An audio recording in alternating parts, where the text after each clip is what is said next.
What's up guys, and welcome back to our channel. In today's video I'm gonna teach you how to hatch eggs in ClassDojo, so make sure to stay until the end of the video. But before we move on, it would mean a lot if you subscribe to our channel and hit that notification bell on.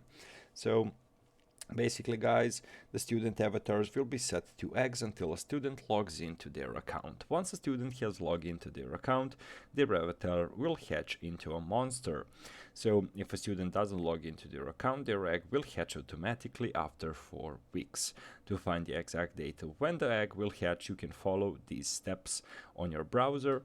Basically open a class, click on options in the upper right corner of the screen and then select edit class. Click on settings at the top of the toolbar and basically you will see the date the eggs will hatch, as you can see over here. So if you're using an iOS or Android, so basically guys, student avatars will be set to eggs again.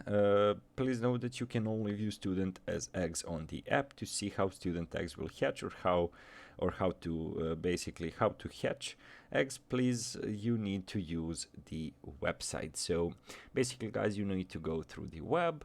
So the eggs will automatically hatch when the student logs in first time to their ClassDojo, and if they don't visit class for 4 weeks, the egg will automatically hatch. So if you're interested in the date, you can go to the from your class, click options, select edit class, click settings, and as you can see under the monster eggs, you'll see the date when it will hatch. You can also manually hatch student eggs if you do not want to wait 4 weeks or your students are not going to be logged into their account.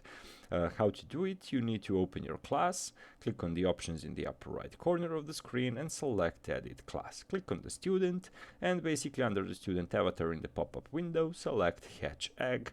Tap save to hatch the student egg and repeat steps 3 to 5 times for the remainder of your students. So basically guys, that's the entirety of the process. Thank you so much for watching and see you in our future videos. Goodbye.